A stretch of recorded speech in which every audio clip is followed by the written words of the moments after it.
Hello, welcome and big up whale family, and welcome to Blockchain Beats, where we explore pioneering artists who are taking music to the next level of emerging tech with interactivity and NFTs. I'm your hostess, HeatherHrst, and I'm here with the one like Saxxon. He's an OG jungle drum and bass producer, and you've probably heard him on V Recordings, Hospital Records, Lined Up International, and now on Blockchain. And he's consistently slinging tunes that are making everybody dance on the dance floor, and I can personally attest to that. So thank you, Saxxon, for being with us today. Really excited. Pleasure. Thanks for having me. Yeah, I'm really trying not to hide my excitement because I actually won this NFT that we're going to be talking about, and can't wait to tell you all what I got. And also, I plan on sharing it with all of you. So. I'm really excited. So can you tell us, how were you first indoctrinated into the world of NFTs? I think I saw you mention you were in it somewhere around 2017. Yeah. So the reason it caught my eye in 2017 was because it's a long story, but I basically introduced digital scarcity into how I released music as far back as 2013. So they were, I guess, a kind of analog NFT at the time. So when NFTs came along, I thought they were really interesting ways to prove and have where things are very exclusive. You can physically see it. Everybody can see who's got what. If anybody shouldn't have something, I like the idea in drum and bass. There's a bit of an issue with people leaking music. So the fact that you can have a traceable thing seemed like a perfect solution for that as well. So yeah. When 2017 they were being talked about, I thought they were awesome and a great idea, but I definitely thought it was too early to try and use it in my work. Yeah. So what was the impetus to do this in 2021? What made you feel like, okay, now it's the right time? Well, obviously there was a hell of a lot of media hype in February, March and onwards. And at the time, I was watching it, thinking somebody's going to do this. Let's keep an eye. It's time. It's time. Somebody's going to do it. And I had the idea to do it, and I thought, I'll leave it. I'll let somebody else do that. I've got enough on. And then it kept going on. Time kept going on. Nobody was doing anything about it. So I thought, all right, I'm going to do it. Why the heck not? So basically, I looked into it and found there was no album of this sort. And when I first minted the album, there was no UK artist of any genre, not even drum and bass and jungle, that had minted an album. So I thought, well, that's pretty cool. There's not many chances you get to be first in the world at something. Yeah. So as I said, left it for that couple of weeks. There was no murmurs. I kept checking hashtags and stuff to see if anybody was announcing anything. And I was like, well, okay, I'll do it then. And that was the point when because I already written the album, and it seemed like a great way to the album's kind of futuristic vibes, and I thought, what better way to try and get it out into the world than through this medium. Oh my gosh, I can't wait to hear it. I can't wait for you to hear it. Yeah, it's gonna happen soon. Well, I was gonna get into questions, but I will say that part of what you get, what I get with this with this NFT is I get to have an exclusive streaming of the album before anybody else gets to hear it, and before it's released. And what I would like to do is share that experience with the whale community. So we're going to pick a date very soon to play that for all of you. And so I'm really excited to share that. And it's not going to be out for how long after that happens? Because it's still not available for everyone else to just buy MP3s. No, it won't. Probably won't be out till July, with the timeline the way it is. So you'll get first dibs. And the reason it was, as I said, quite an experiment / risk, I suppose, was the fact that I'm promoting an album that nobody's heard. So, but I couldn't have everybody hearing it beforehand, because the NFT, but also to do this in advance of the album. You know how things are these days. You can't have people hearing things months in advance of being able to be able to own them for themselves. It's just not how it goes anymore. So that was the other good reason to put the first listening experience in the NFT, because once that's done, I can then move into what you'd usually do around an album, making sure that certain tracks are heard and being played by certain DJs, all that kind of stuff. Yeah. But as I was saying a minute ago before we started, the idea of having this world first type NFT with the world first owner of that NFT having the world first experience of the NFT seemed to me to make perfect sense. So I'm glad you got it, and it's going to be you. Yay! I can't wait for somebody to hear it outside the project. The only people who've heard it, even friends of mine that are like, "Can you send it to me?" I'm like, "No, but you're my friend." I'm like, "I know," but then I know that I'm not doing the thing I've promised. It's got to be this. Do you know what I mean? So I'm super excited to play it to you. Yeah. Yes. Yeah, and that would be. I have never heard of like an exclusive stream for like a specific person. So, but I felt like it might be awkward just to sit there listening to it myself. And what better way to? I mean, like music is meant to be shared. So, really happy that this is what we get, and that other people aren't going to get to have it or experience it until July, only exclusively at Whale. So, thank you for that. This is it. Yeah, my pleasure. I'm so excited, and like, so for those who don't know, what else am I getting with this NFT, and what's going to be happening with the future drops? Like, what's included with those? Okay, so obviously the first one it's the only one that was an auction, was the first one, and that's only because I had no idea how to price it. And the reserve was because it was on OpenSea. They have a set reserve. That's if the only way to get an auction is to do that. I was comfortable with it. I was honestly comfortable with it not selling. I really just wanted the conversation to happen. I wanted to. Yeah. I came with my first announcement with a lot of information from my colleagues and for the end users about why I was doing it and why it's a good thing for the music industry. So as far as getting it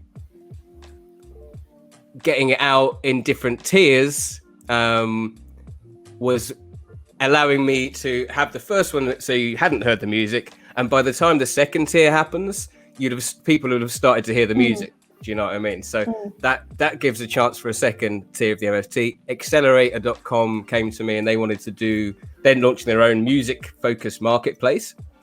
So that they'll be where the main part of the second drop's housed through the American site accelerator.com. Yeah, they'll still be about them.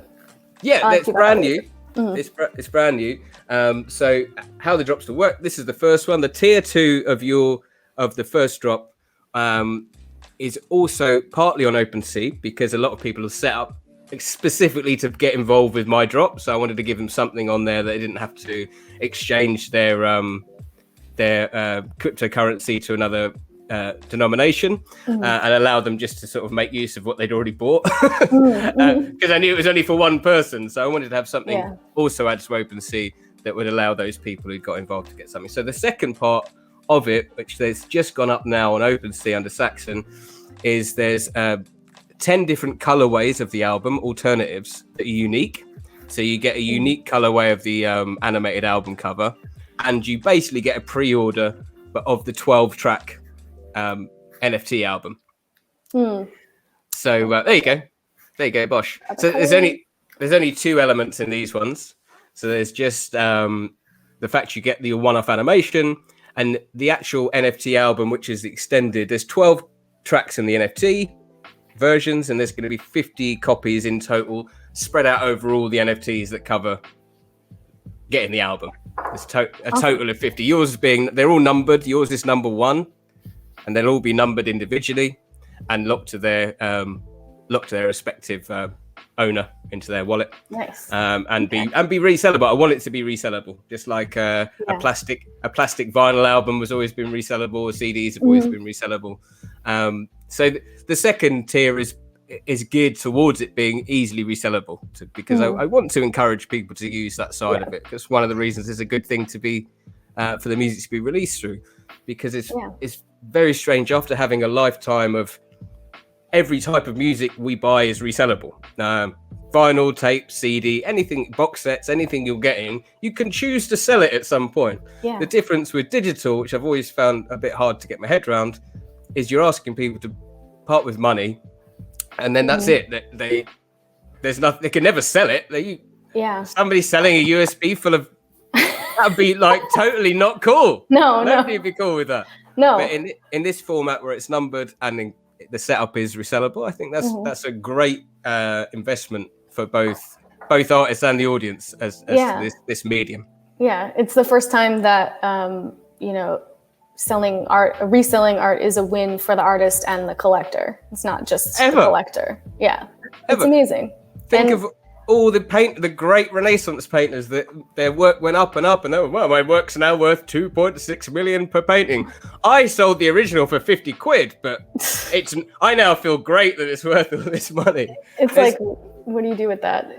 It's like an ego boost only. That's all it can be. Just like, I feel like I've got certain ones of my tunes that are on Discogs that are now worth a lot of money, and when I go, whoa, that's really cool, but it's only like a pat on the back. It doesn't mean anything beyond that. Yeah. So I think it's really healthy if we've got an industry that's forever having the value taken away from it. I think it's really important as artists we instill value back in the art form. You know what I mean?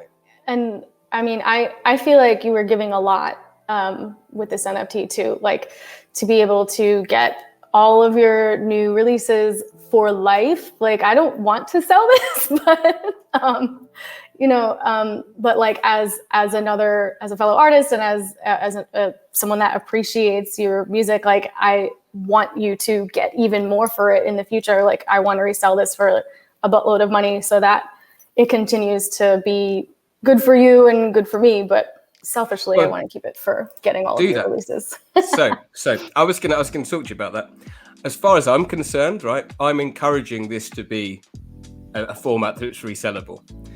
I will, in this first and possibly only instance, I'll decide in the future, in this instance, right, of this first one, because it's the first one to come out of this level from my output at all in this realm, I will say that every part of that NFT is resellable.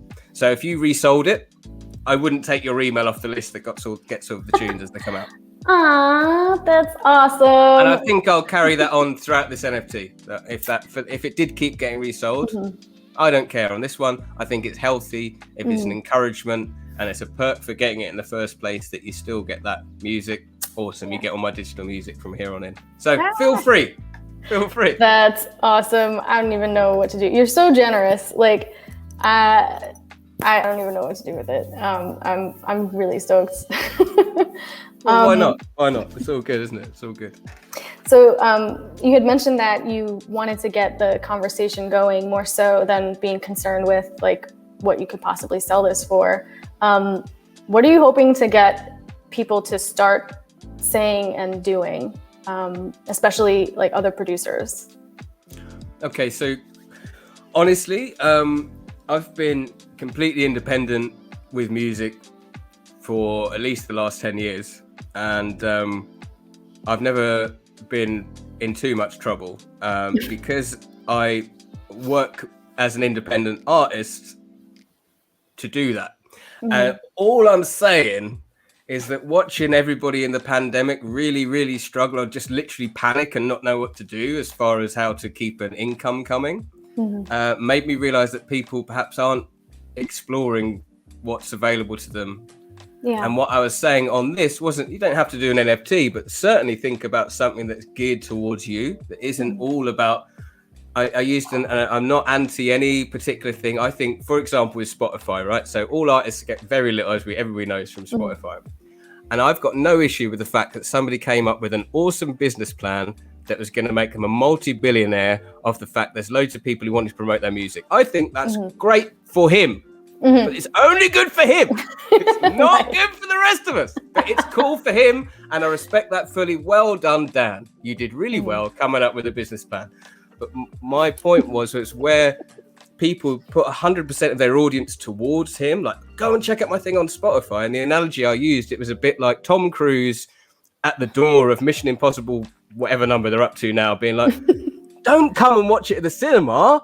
You can watch it at home for free. On your browser. That's what people are doing when they're sending people that are perfectly happy to buy their music and support them properly and sending them to Spotify.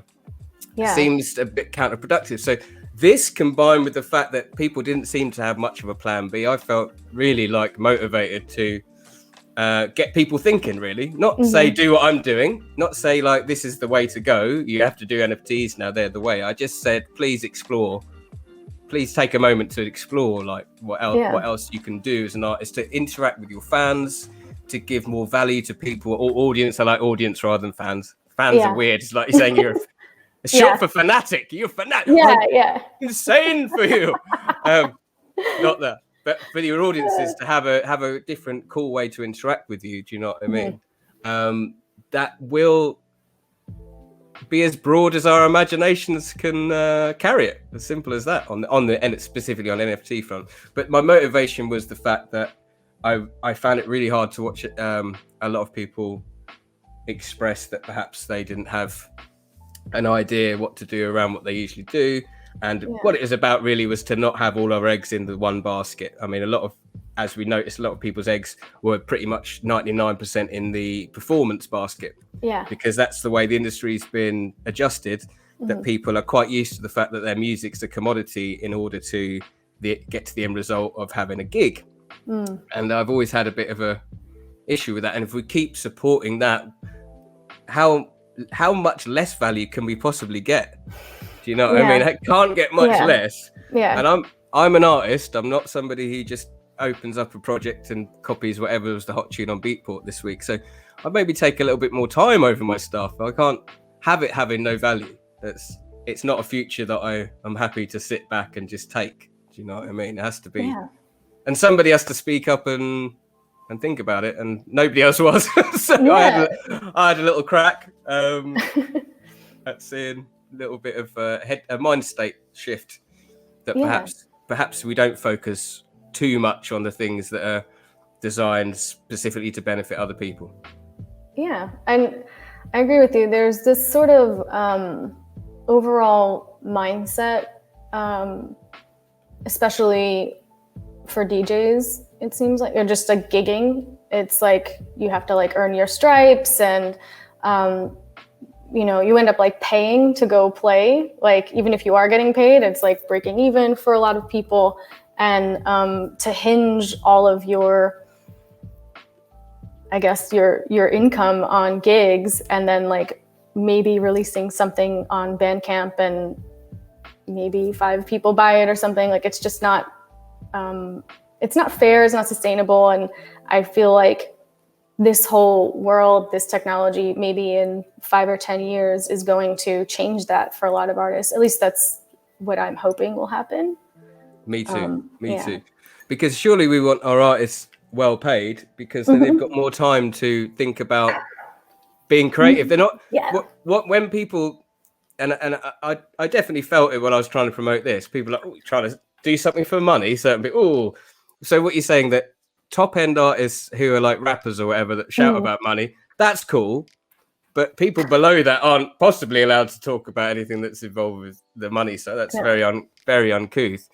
But at the end of the day, if you want your artists to be creative and coming with the goods constantly, because that's what you actually want from them, not anything else, you need them to not be stressing about rent and stressing about all the things that stop creativity, because all the worries that appear in our mind, all of the worries, every single one, are being processed and created in the same part of your brain that you need to create things with. So I mean, I hope I don't sound patronizing in the sense of I was trying to open it up to other artists or whatever, but honestly, I feel that it's like a big brotherly thing I'm doing. I'm really not trying to sound patronizing to other artists that were struggling at all. But I did notice, as I said, that this is a conversation that should be happening to make it normal. To make it normal that we should be taking care of our business. Do you know what I mean? And not just be so happy that we're part of something. And a lot of people say, I love it, I'm passionate about it, I don't need to earn money out of it. That's cool. But surely if your music is earning money, you shouldn't just be giving it to somebody else. Fair enough if you're doing it for passion, there's no money being created off it. Fair enough. It's for the love. But if there is money being created from your work and you're giving most of it away for basically nothing, that should be an issue for everybody. And I think that's... Absolutely. And I feel like there's just this... I'm hoping it's dying soon. It feels like, at least in this bubble of crypto art and and music, it feels like this old adage of like the starving artist is slowly dying, thankfully. And I think some people like kind of hang on to it too, like it's a moral thing to not make money on your art or something like that. I don't know, but It'd be awesome if somebody was willing to feed me and house me so I could just make art all day. I would also be that way inclined. Exactly. Or have my stuff for nothing. It's cool. But sadly, in most of us, that's not the case. And do you, people who think that artists shouldn't earn money, do you really want them to have to go and do a day job for 60% of their whole time in order to maintain the fact that they're not earning money from their music? Or would you rather they did earn money from their music and they had 60% more time to keep creating the things that you look to them to keep creating? And that kind of freedom's important, I think, for the general growth. Exactly. You can't create when you're constantly stressed out about, your basic human needs. Like it just doesn't work. You're being in flow takes being in like a playful and curious state of mind. And if you're anxious, which I think is like the flip side of curious, it's like the dark side of being curious.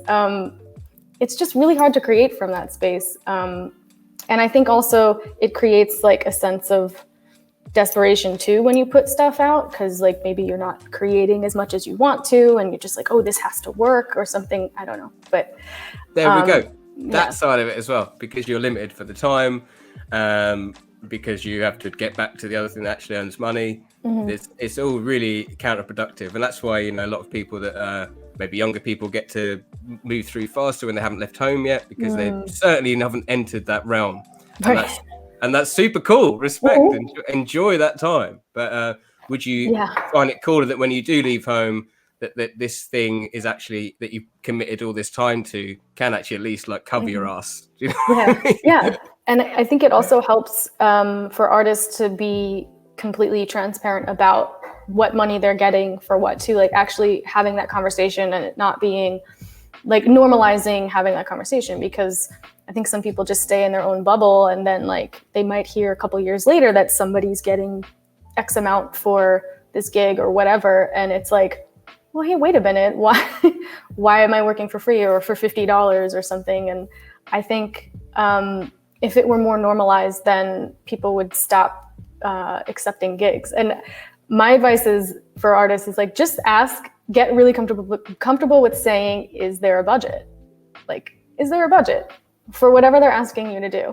And then from there, you can, accept to do it for free or whatever they're going to give you or no. But you're not a dick for asking if they have a budget when they're asking you for your time and your effort and your talents. Like, it's completely fair. And if they're willing to choose somebody else over you for the sake of a few pounds, it's probably not the promoter to worry about anyway. Exactly. It really weeds out that, because there's not every promoter comes from the same idea of having a great night full of great music or anything like that. Everybody's very different to what they take from it or need to make it go.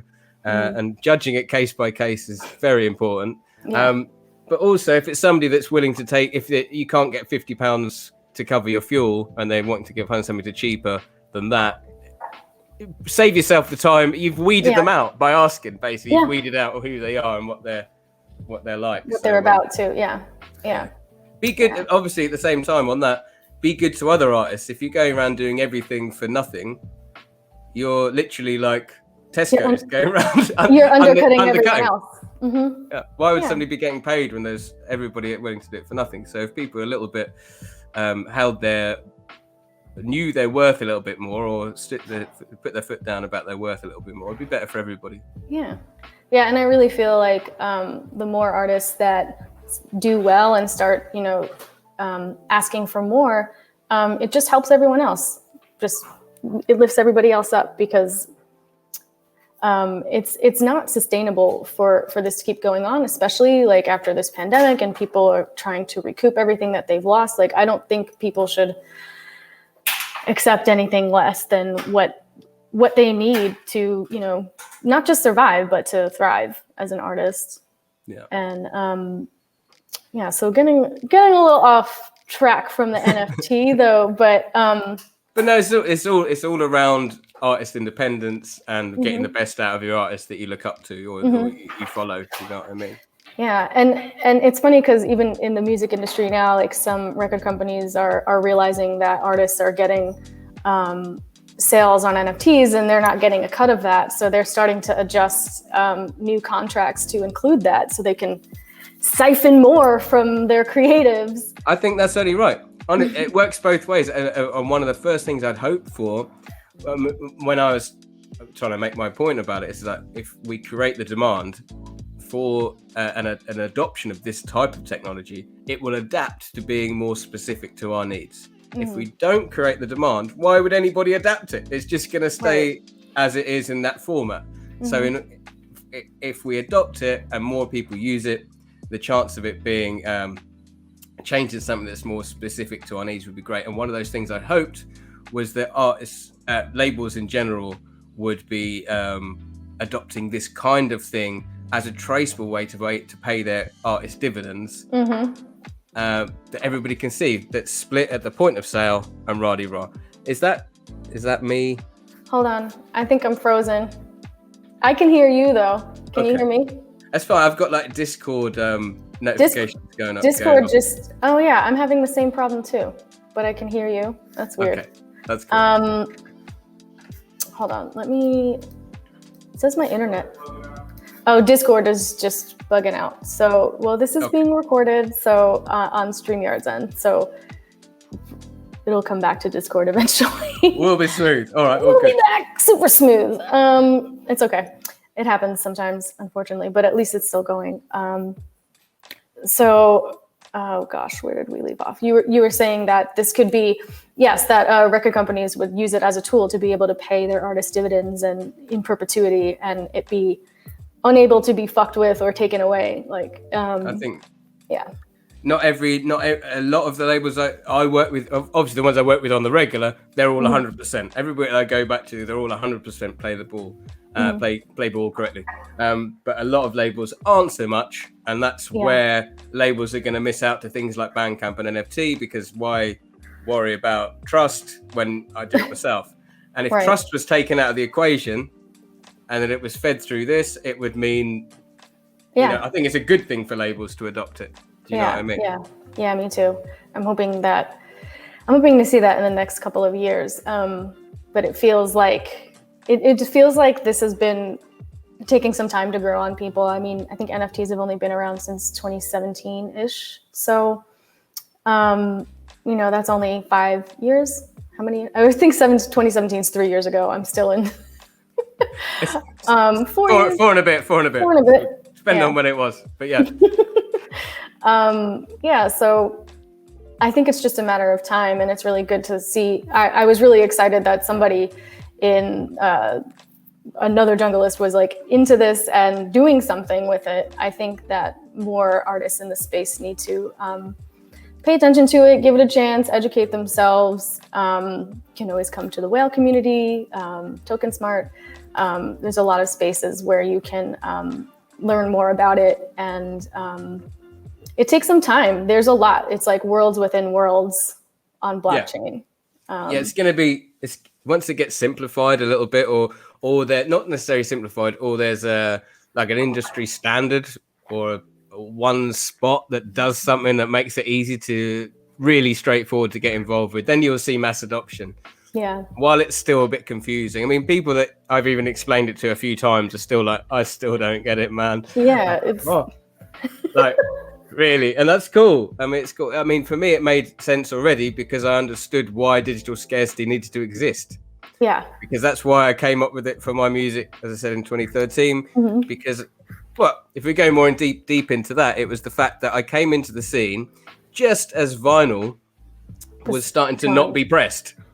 And it's like, well, hang on. So everything that I've made, because I'm a record chaser, I'm a vinyl hunter. So everything that I've made is now completely available to everybody immediately. Yeah. I kind of understand. How boring is that? Like, what? I really needed to go and hunt down vinyl. That was the quest. It was one of the most amazing things. Yeah. And what did vinyl have? That it had that special sauce, scarcity. There's only a certain amount of copies in each town. There's only a certain amount of promos, like at all. So if you manage to get one of those, that's a real like, wow. Like some of the tunes out on promo made me feel like a 50-foot tall warrior walking out there. Doosh, doosh, I got this tune. None of you bastards got it. I got the one. And I was like, oh my God, this has completely disappeared. Do you know what I mean? It's just like, what can we do? So quite quickly after coming as Saxxon, because I was in Savage Rehab before, like a duo. And when I started as Saxxon, it was probably 3 to 6 months before I put this post up going, I'm going to do this. It's going to be dub plates, but it's going to be limited numbers. And once they're gone, they're gone. They're all going to be watermarked to their owners. So there's no leaking. They're going to be at a premium because you're one of a certain amount of people. Who wants in? Everybody wanted in. Quite a few people started to copy me straight afterwards. So I knew I was onto something decent. And honestly, I've had people in it since the start. It's now like, 8 years later. And they still like thank me for being in it. And they still like say it's the highlight of their month waiting for this email to come in with these new tracks. But the basic core of it was bringing back that feeling you got by having something that everybody else had. I mean, I could have done them for free. That's the reason they were premium. It's like, do them for free. What do I feel like when I get a free track? I feel like everybody's probably got it, even though they probably haven't. So I might play it once, but then everybody's got it. So what's the point? Right. So I was like, well, I can't do them for free. But if I make them cheap, people are just going to swap them, and then they're not scarce anymore. So I made them premium, but not too much. I made them a certain price that was not too much, not too little, to make them not tradable. But the difference now is if you did buy something like that through blockchain, it would be tradable. You could then decide, I've got one of 50 of these tracks. I'm going to sell it on and see if there's a buyer for it. So that's why this was an actual evolution of that. But it came from a lack of vinyl. It came from a lack of scarcity, needing some scarcity. And it was like, right, so if I tell people and they trust me, because that's the difference. If they didn't trust me, none of this would have worked in the first place. They're like, you're going to sell 500 of these while you're selling 50. What's going to stop you? Nothing, essentially, until two people get together and they've got the same number, or two people get together and they've like, it's not in that total, and it would have ruined the whole thing. So I never bent the rules. I never went outside the numbers. I kept it as it's how I've kept it going so long. A lot of people borrowed this idea, but then they did things like, because they didn't know where the idea came from, they did things like, we're doing 100 of these things. And then the next week they're like, we're going to do 50 more because they sold out real fast. I'm like, they sold out fast because there was only 100, not because you were going to drop another 50. You're messing it up. So one of the big inspirations for taking on NFT as an evolution of this was really because other people had messed up the trust around non-transparent exclusivity or scarcity. It was like, well, I could buy this one of 50, but is it going to be one of 250 in 3 weeks' time? Right. What's going to change? So that's why I felt this was an important addition to that. Yeah. For buyer confidence as well. I haven't heard anyone talk about it like that before, relating the digital scarcity to records. Because I think that will help some people, who've been like reluctant to, I guess exploring NFTs for their music will see the use case for it. I don't think, I've tried to explain it to some of the other producers that I know, and not really sure how it would work for them, because I feel like music NFTs so far are not as popular as visual art NFTs, which those are pretty straightforward. But music, there's so much that you could do with it and give with an NFT. So I'm happy that you described it like that. I think that I'm going to share this video with everybody so they can understand it a little better and see how it actually could work for them.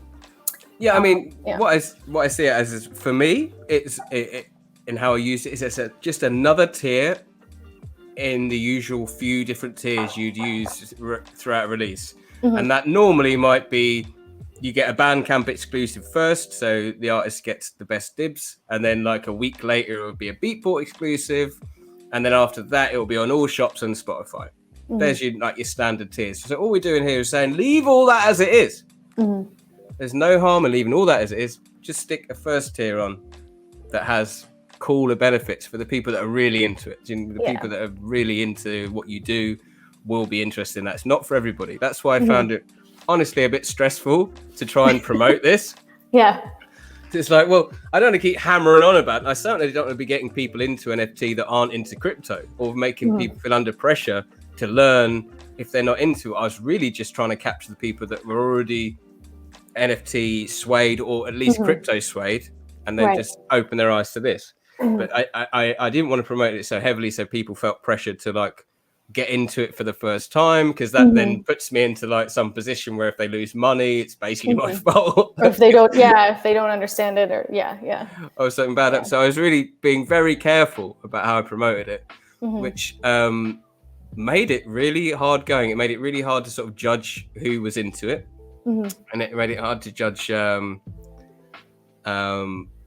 who wasn't just hitting up the information email because they're being nosy. No other drops I've ever dropped would be potentially 99% nosy people, apart from this one. All the other ones, if I was like, right, it's going to be email first, this release, make sure you sign up to my email list, 99% of those people would be signing up because they want to hear about that release first. Whereas on this one, I was looking, I was like, I recognize that name and that name and that name and that name. And that could be somebody else's name, like a second email. Like, are any of these people actually into NFTs? Or are these all people from the industry that are really, really nosy about what I'm doing? So I had no way to judge it. So it was unlike anything I'd done before in that sense. But now I've done it, I'd probably do it again. No, I will do it again.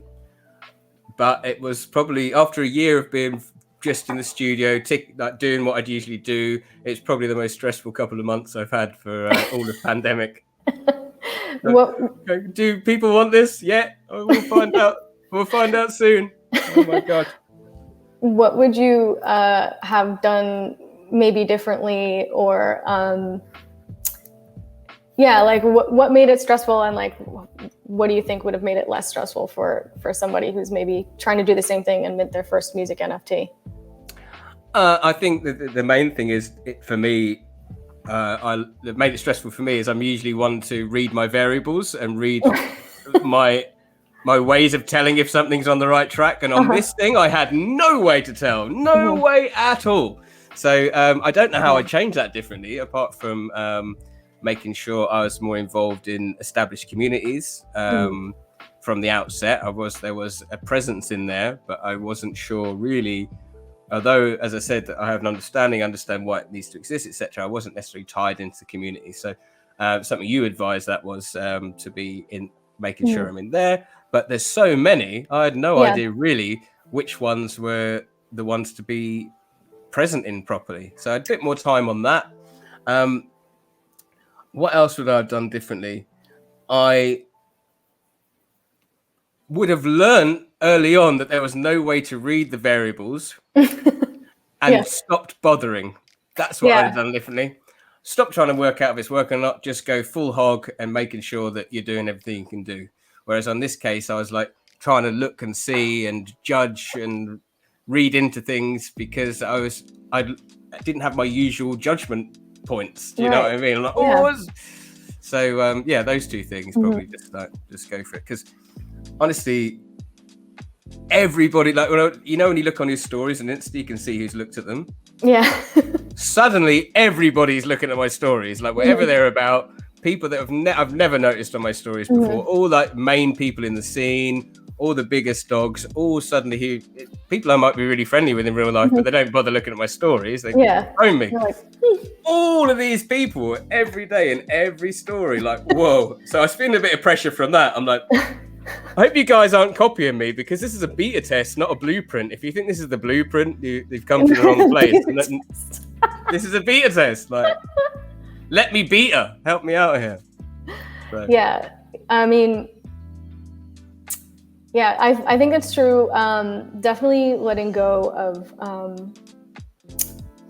like looking at whatever the measurements are for what you think is successful, or like if people are gonna like it, or why they're looking at you. And also in regards to like what's the right community or the best community, I think that it's it's the community where you feel like you can vibe with the people and that it's something that is, you know, near and dear to you, whatever it is. So I think that's really what it's about, is just that you're actually feeling a vibe with the people. Because if you're feeling like, you know, the word community gets thrown around a lot in this space. So if you feel like it's just lip service, then that's just like not the space for you. That's what I feel. Well, I felt like nearly all the ones I looked into were kind of lip service. I'm like, this feels like a lot of people just being very, very nice to each other and nothing happening. That's what it felt. It's definitely a lot going on at Whale, a lot of things happening, and a lot of people who are also really nice to each other. So I can't wait to meet you all. I'm going to come into the Whale gang, come and see what's going on. Yes. Sounds really cool. Yeah, Discord is still freaking out for me, but I did manage to copy a couple of questions that were in the stream text. So go for it. I want to make sure I get to them. I think you kind of answered this already. What do you think about record labels now incorporating NFT rights into their artist deals? I think it's the future. If there wants to be a symbiotic situation where artists can both release independently and still through labels, I think it needs to be the case.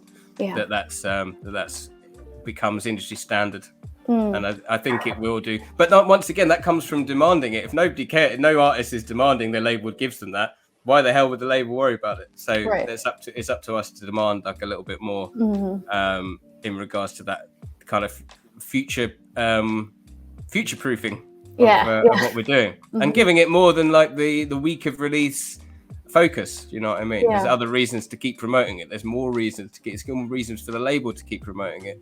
There's surely that longevity is what everybody wants from their music. Do you know what I mean? That it's not just being talked about for the 1 week it was released. There's certain things that really hit home can continue to be talked about. Do you know what I mean? There's never a reason to find another reason to make sure audiences are finding them, because for sure, because it's so much more worthwhile. Yeah, I hear that.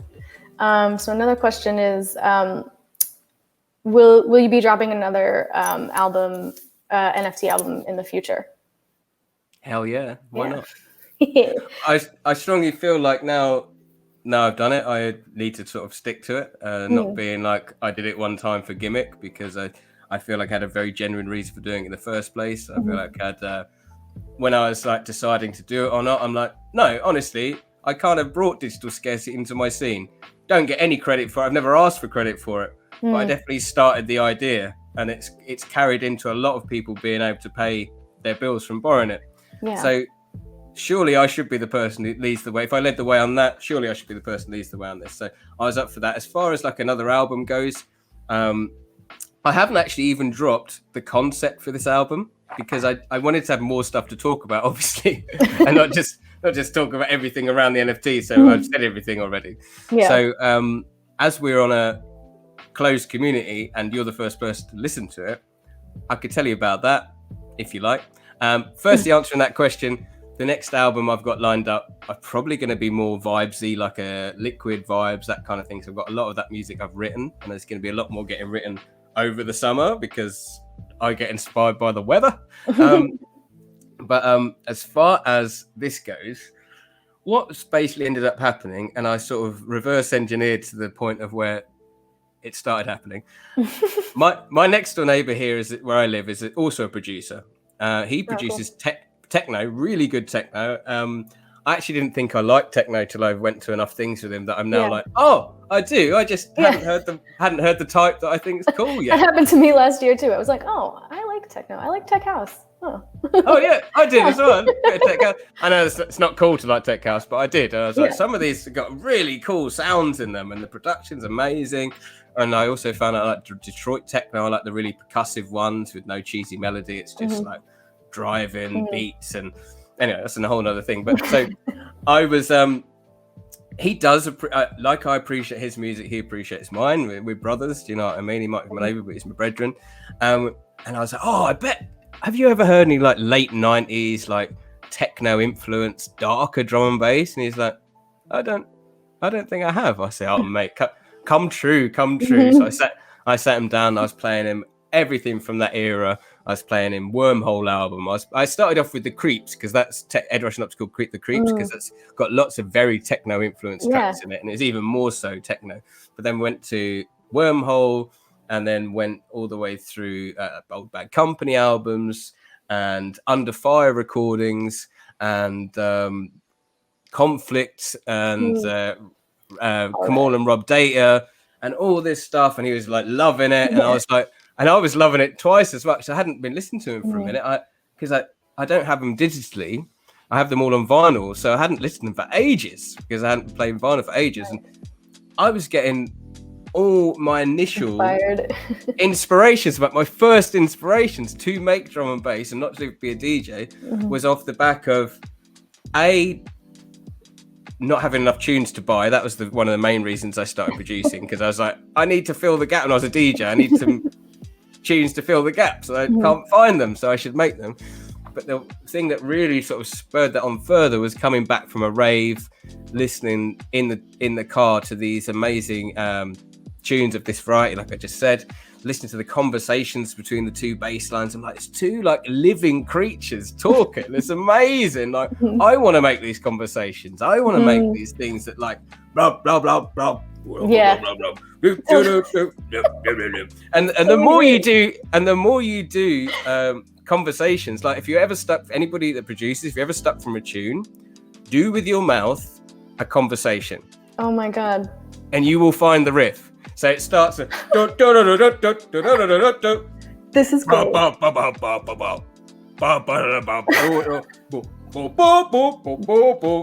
You just blew my mind.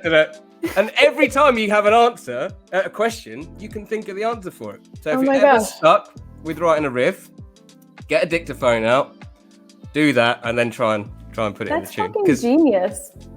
Because it's questions and answers. I think it just like helped me figure out how to finish this song I've had in my mind since 2019. It's the only song I've tried to write, but because I just like get so stuck in my head. It's like, oh, duh, just play with it. And I couldn't figure out like how to just play. That makes so much sense to me. Okay, so my mind is blown. Something for you to try is literally use the mic and your mouth to write all the parts and then try and recreate each stem that you've created with your mouth. So okay, I've got a riff going board up, bass line board up, and then you want something over the top like and your brain will just tell you what it is. It's really generous. Your brain's just like, yeah, bruv. But try that in front of the door when you have to make the sound. Different story.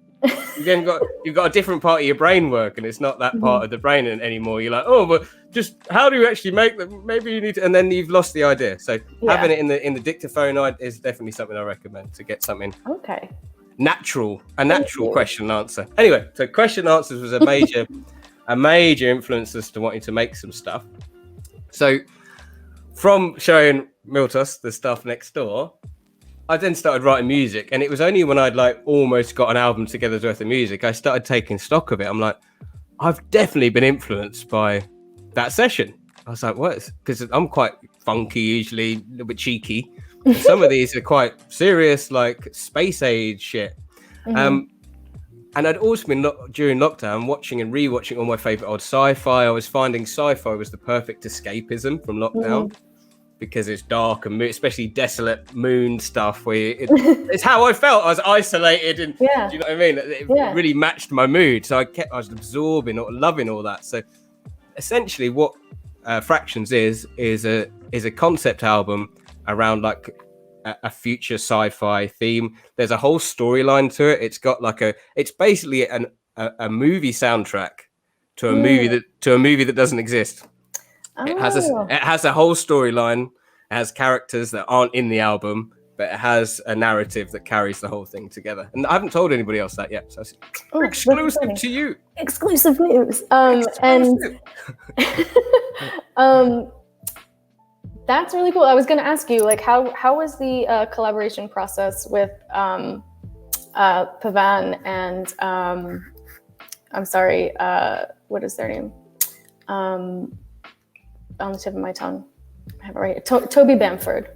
What was that like working with them? Like, did the music came first and they heard it, or how did that work? Okay, so there's all the collaborators on the album are all vocalists, basically. There's no production collaborators. It wasn't a particular decision, but I just decided to collaborate with this on this one with some of my favorite people. So they all varied. Pavan, his one came from, I gave him a selection of a few tracks that could have suited a vocal from the album, and he heard one, Galaxius, which is what it's still called, and he was really excited about it. He had a real nostalgic feel from it. It took him to like 98, 99 Bagleys, so he immediately came straight with an idea for it. He wanted to have that feel, that urgency of like a Bagley's rave, where it's a little bit dark and dirty, but future vibes. And the other thing, not to cut and ruin the what question you asked me, but the other thing about the sci-fi in lockdown was something about that feeling of the late 90s drum and bass. It still sounded futuristic, and the late 90s drum and bass, the futuristic stuff that I was talking about, felt more at home in 2020 than it ever had before, but it still felt futuristic. It still felt beyond now, but it really felt like it matched the tone, like it never matched reality like it did in this isolation period. Yeah. So in regards to the other collaborators, similar kind of deal. The one with Carousel, it came from an idea, a concept, and he wrote the tune to the concept and wrote the bars to the concept. So that was more specific. So his tune is a tune called Forge, and part of the storyline is that I won't get too deep into it, but electronics don't work for a period to overcome our invaders. So Forge is literally a guy in a sword forge building weaponry to take on the alien invasion, basically. Oh, that song's probably sick. So there's like one of the main sounds is like this big metallic drum, which is the sound of the sword getting clanked on the forge, like clank. And Carousel's nailed it. They've all nailed all the vocals, to be fair. It's amazing. But Carousel's really nailed the concept of this, like in the cold forge, sweaty, like steamy forge, with this grinding for the sharpest edge and all this stuff. And we're like, so awesome there. And regards to Toby, which is a different kind of collaboration because he's an artist. I gave him an idea, and he countered it with his idea of what his vision of that, and it was quite quickly what we wanted, because it's an interdimensional story, the storyline, and he got that message across quite well. So on the LP as well, there's a track called Delta City, which is the capital city of the planet, the other planet that's featured that's not Earth. And he's done at the outskirts of Delta City, if you see the artwork there, and the fractions are the thing you can see on the front, that orb of knowledge that stood in front of. That's a fraction. That's one of the fractions. Sick. This is awesome. I'm really excited to hear this. Well, looks like Discord is back. Welcome back, Discord crew. Trying to make sure that maybe it's not really. It's back, but not really. But just want to make sure I got everybody's questions. Yeah, I think I did. I can see one about NFT remixes. Oh yes, yeah. Have you considered NFT remixes, and how would that work? I'm not quite sure what the person means there. If they want to clarify, so a remix of the NFT or a remix of the track that's inside the NFT as a different NFT. I guess that's what they mean. Yeah, like a new NFT that's a remix of the track that you released with the previous NFT, I would guess. I mean, it sounds like a great idea. I don't see any reason why that shouldn't be the case. So it's already been suggested as all good drum and bass albums as a remix album, and I've not been massive on getting my stuff remixed, to be honest with you. I'm a bit weird. Depends on the person. If I'm like, I can really hear, but I've not been in a rush to get stuff remixed. But I do like the idea of having a remix version of the album, even if it's only an EP and there's like 4 or 5 of them that get remixed or something like that.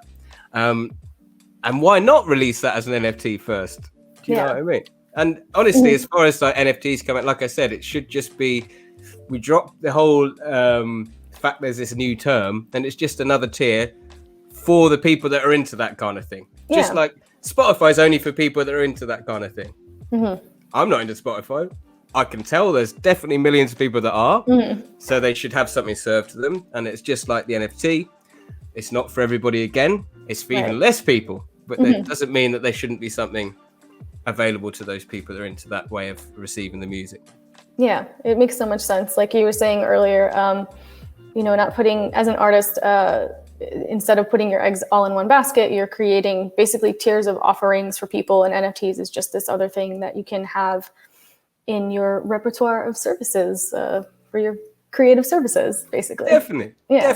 And having having that there, it should just be as normal as having a Beatport exclusive.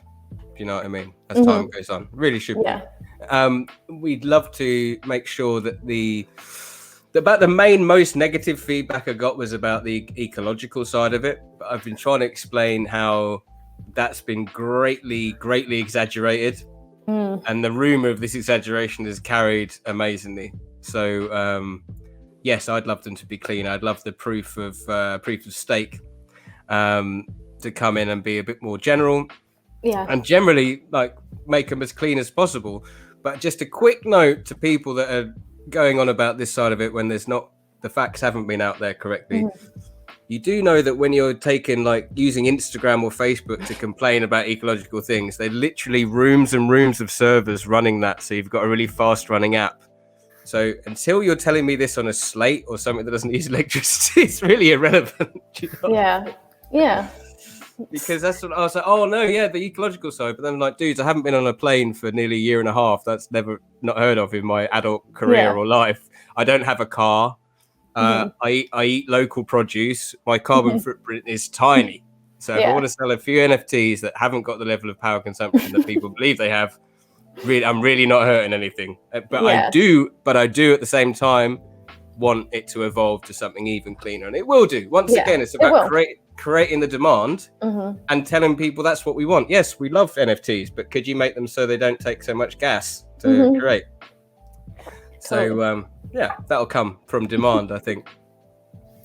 That's an interesting question. Someone said, how do you incorporate music from an NFT in your normal devices, like streaming it throughout the house? But I guess you're including, as a creator, you include unlockable content. Like I received a link to a Google Drive folder that only I have access to and Saxxon has access to.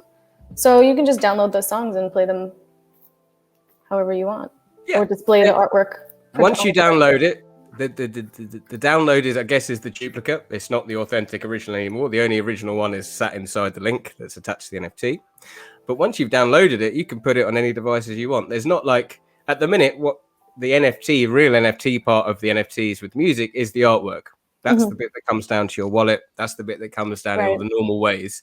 The actual music part, if you want to play them on any devices streamed through the house, you can just download them to the device you want to run them from. And off you go. Yeah. I'm sorry, I saw that we had one more question I didn't want to forget to ask, because I think it's a good one. Do you have any plans to incorporate NFT ownership with live shows?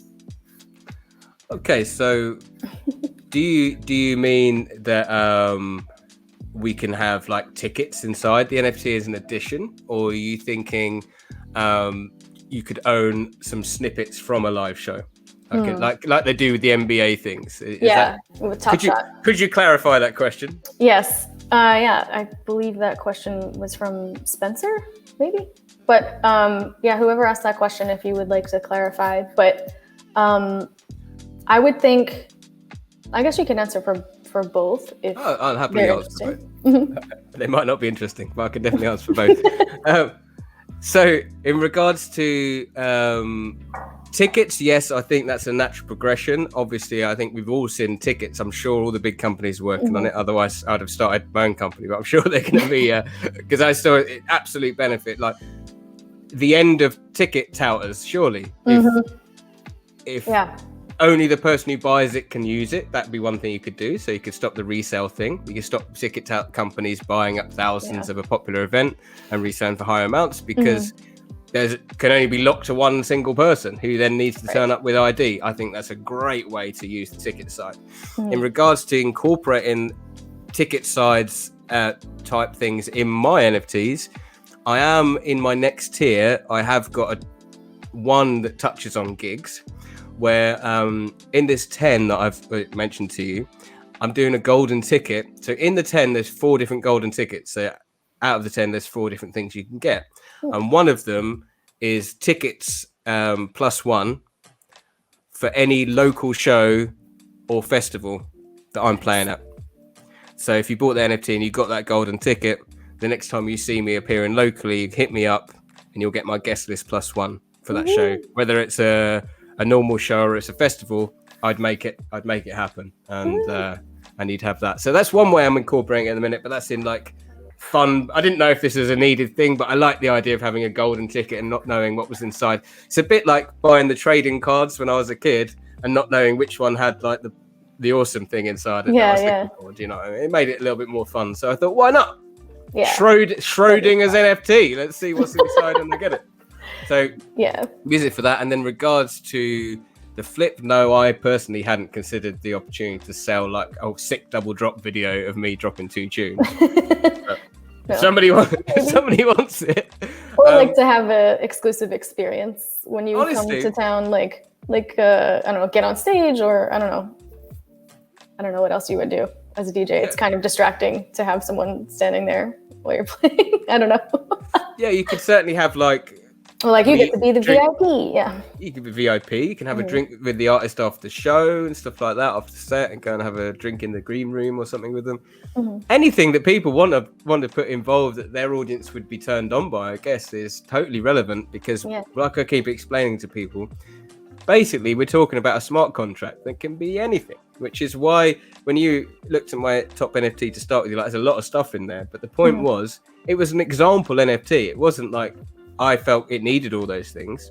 I was just trying to show for people that were stuck or not quite getting it, don't be restricted to just one thing. It can be anything. It can be physical. They're going to be used, as I'm sure we've discussed, and you've probably discussed on your channel, they're going to be used to counterfeit goods.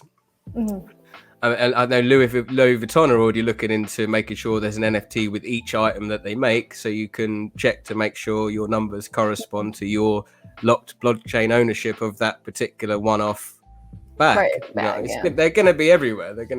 Which is why I felt that by dropping the world first this sort, whoever got it has something with an intrinsic value, because we are coming in at the early end of it. It is going to evolve and become this really big thing, whether we like it or not. Beyond the things that we already seeing its potential for. Because if you look at it as a smart contract, it can be anything. It can be literally your mind, and the only limit is the mind and who may or may not want to own what it is you're putting inside the smart contract. That's all it comes down to. Yeah, that's why it's important to like know who your audience are, get involved with the community, and see what people are into. Otherwise, it's like it's a shot in the dark. But it's also about like what feels good for you to give away to as an artist, or not giving away, but to share. Totally. Yeah. Like you could be involved in the last mastering session.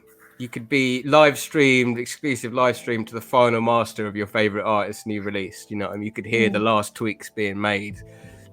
Anything that you think is cool. Like I've tried to use terribly weird and random examples to people before to try and get them to understand it. I'm like, I sell you the use of my legs for a week, right? They're your legs for that whole week. You can send me wherever you want. The top half's attached to them. You could hire my legs for a week. If that's what you want, you're willing to pay enough that I'm willing to give up my whole being for a whole week for my legs to be wherever you choose them to be. That's an NFT. Why not? Right. My legs they're not up for rent, by the way. My legs are not currently available. Not currently available. They're not going to be dropped on Super Rare. No leg drops coming this week. Oh my God. So do you have any projects coming up that you want us to know about? Doesn't have to be an NFT. that you want people to. What else are the whale crew into? What else do you want to know about? I've always got projects. I mean, Discord's being a dick again. I mean, we have people from all over the world. I know we have a couple of junglists in the bunch. So they would definitely want to hear about any new music coming out, NFT or not. So. Okay. So. Or performances. Oh, I wish it's such a wicked sunset. I wish I could turn you around. You just get a white screen. Anyway, so what is happening next is I've been caballing for the last year or so for Brian G's Chronic records. Mm-hmm. There's like a compilation series called Chronic Rollers. So I've been putting together. I've got Saxxon Presents Chronic Rollers Part 5, which I've been getting all the tunes together for. I'm trying to hunt down. The two things I'm doing with it is I'm attempting to make them really roll, proper rollers. I'm different. I have a perception of rollers, perhaps slightly different to what other people think they are. So I'm really trying to use this as an example of what I think a roller is to start with. And then I'm trying to find new blood, because Chronic is very much an early stomping ground for the V family of labels. That's where you cut your teeth for V, and hopefully one day you get to be elevated to the main V at some point. So I'm trying to find new blood that are into that. And also the collaborations I'm trying to get put together are collaborations that you wouldn't necessarily expect. They're two people that haven't worked together before. I've tried to do that. So hopefully it's going to be quite cool, and some different interesting music from people you haven't heard of, and new stuff from people you are familiar with. There is some more NFT action. You asked me earlier, I didn't really break down the rest of the tiers. But one of them is there's going to be an NFT around the single of Galaxius. And one of the golden tickets in that, as long as I've cleared it with Pav, I haven't cleared it with Pav yet, so just asterisks with this one, is for one of those, I think there's going to be 20 NFTs of the single. One person will get a custom vocaled version of Galaxius with their name in it, and any tweak for like a dub plate style. Do you know That's so cool. But that is got to be cleared with Pavia. Yeah, I just decided that. Okay, yeah. Okay. So, I've also, pending. But I've also created all of me and all the features of the album as 8-bit animations, because it's NFT. And I'm a cartoonist and illustrator, so that's really my main trade before music. Oh, so, I did not know that about you. No, why would you?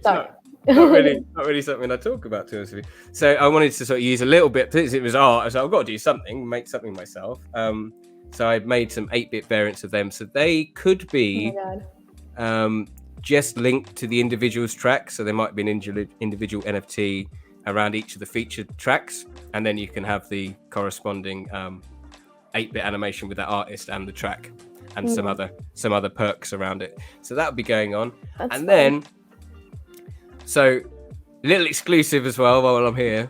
The next NFT that's not related to Fractions album that I want to drop, where it is kind of related to Fractions album, is I did a meme in 2017, 2018 that went around, and I still see it now. And it's basically a little hand-drawn graph of DnB track lengths, because DnB tunes keep getting shorter and shorter and shorter over time. So it starts off like 1996 or something, and I think it starts, it's like 12 minutes, and then 1999 like 6 minutes, and 2005 5 minutes, and then by the time it gets to 2025 it breaks the space-time continuum, because they're so short. And it kind of went semi-viral around the drum, and I thought, wouldn't it be fun if I actually write the world's shortest drum and bass track and make that the NFT to go with the meme? Oh my god! So yes, I've done it. It's the world's shortest mixable drum and bass track. So, and feel free in the comments to disagree with this formula. This is what I think. So I think is the shortest mixable. So you got a 4-bar intro. So you can you could be 2-bar with some of you real speedy DJs, but I'll give you a chance. 4-bar intro, 8-bar main drop, 4-bar middle drop to get the last tune out and the next one in, 8-bar second drop out. That's it. 28 seconds. 28 seconds. That's amazing. And nobody please get in front of me, because I'm really giving it away now. when I was looking at this, I was like, how long is the shortest track ever? Forget drum and bass for a second. How long is the shortest track ever? And turns out it's by the shortest released track in the world was by Napalm Death, I think, in 1988. And it's 1.3 seconds long. It would be a death metal band. And it's just like, that's it. And that's your track. And I was like, oh, cool. So now this shortest drum and bass track is also going to have a variant in its remix package of the shortest track in the world, which is going to be on Fractions. It's going to be one of the tracks on Fractions. It's not counted as part of the 10 or 12, by the way, if anybody thinks that he's got stiffed out of a track. But it is going to be a released track that's going to be shorter than Napalm Death's, and it's because I have a weird sense of humor. That's the only reason it exists. It's hilarious. That is. There's more to it, but I'm not going to give too much away now. But that's the NFT. The meme with the world's shortest track, which has to be released to have any credibility. So that's going to be on the album, and then the mixable version, which will be part of the NFT. I can't wait to see that. So, is there anything else? Do you do any streams that people should know about? Yeah. I've been not very good at promoting them. So all of lockdown, I had my DJ gear set up, right? And I used it pretty much every day. And after that point I was telling you about with my neighbor Miltos earlier on, where I showed him all this stuff that I only had on vinyl, I made it my mission to get all the digital and found all the old CDs where they might have been releasing these tracks and got digital versions of nearly all the music that I'd been showing him. And once I had it digitally, I was just on my decks hours on end, just like mixing, thinking, oh, I really should have gone live. That went on for a whole year. I'm just enjoying mixing for me so much, having the time of my life, like not worrying about anything else apart from just making myself vibe. And after years of playing and trying to play the latest stuff constantly and have stuff that people didn't have, the idea of just playing stuff that was all out with no pressure of like, oh, I need to make sure this is in the set because it comes out next week. That kind of DJ pressure that happened. It was so freeing that I didn't actually get round to it. But I did register Twitch last week or a couple of weeks ago. And I've not been pushing it yet, but I will be. So I should start here. Saxxon Music on Twitch. Saxxon Music is the handle. Yes. I shared it in the Discord, but now Discord's being funky again. But don't get sued. Whatever. But, it'll be there. But yes, I will be doing more of that because I've been really selfish and just enjoying myself. But how dare you? I know. No, you have to suffer and be stressed once a week and think about things and really consider what you're doing. That's why the NFT was hard. I've made myself in this sweet little pandemic bubble where nothing's really stressful. I'm just like, no more travel stress, no more nothing stress. But, oh God. Yeah, there we go. Well, I just want to say thank you for coming today, and we will definitely have you back to play the exclusive stream of Fractions for the whale community. Really excited for that. Stay tuned for the dates, and make sure you follow Saxxon everywhere. I've shared the links in Discord. And everywhere. I'm going to the supermarket in a minute. I'll see you there. Oh my God. If you're not behind me at the supermarket, I'm going to be really gutted, all right? I'm going to be everywhere. I'm going to get on the plane. Now. Oh my gosh. Well, thanks again, Saxxon. This was fucking awesome. Really excited, and we'll see you very, very soon. Thank you. You're fantastic, Heather. Thank you for having me. Thanks. Much appreciated. Sure. Nice one. Bye. Salute.